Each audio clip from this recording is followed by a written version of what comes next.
पंजाब में ऑपोजिशन की पोजीशन बिगड़ गई। मुश्तरका पार्लिमानी इजलास में 150 अरकान भी पूरे ना हो सके। साद रफीक अपनी क़यादत पर बरस पड़े। नवाज शरीफ की रफीक कार साद रफीक की तोपों का निशाना हमजा शहबाज थे। बोले, इमरान खान हमसे अच्छी सियासत कर रहे हैं, हमजा के सरगर्म ना होने का नुकसान हुआ। पीपी के हसन मुर्तजा भी तनकीद की दौड़ में हम आवाज नजर आए। बोले, मुतहरिक ना हुए तो पीटीआई सब कुछ ले जाएगी।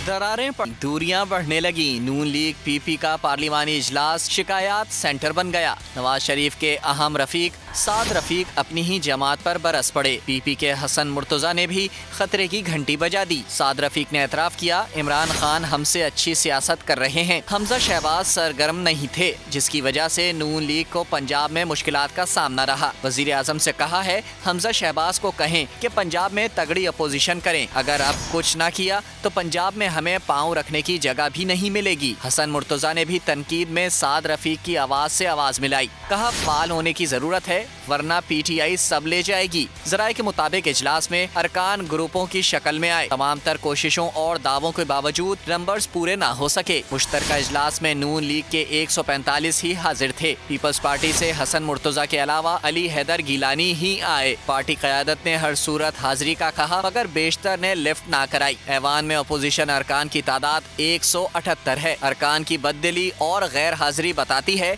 सब कुछ अच्छा नहीं। अगर आपको ये वीडियो पसंद आई है तो हमारे चैनल को सब्सक्राइब करें और बेल आइकन पर क्लिक करें। 2022 बहुत सारे तोहफे भी देखे गया पाकिस्तान की आवाम को। पाकिस्तान की आवाम को एक तोहफा ये दिया कि आवाम को पता चल गया कि पाकिस्तान का मीडिया क्या है। साल 2022 में सबसे ज्यादा देखे जाने वाला चैनल बोल न्यूज रहा नंबर 1। हमने बहुत सारे शोज और ट्रांसमिशंस की। पूरा साल मुसलसल जदोजहद में निकल गया कि ये वोट ऑफ कॉन्फिडेंस के पीछे कौन लोग थे।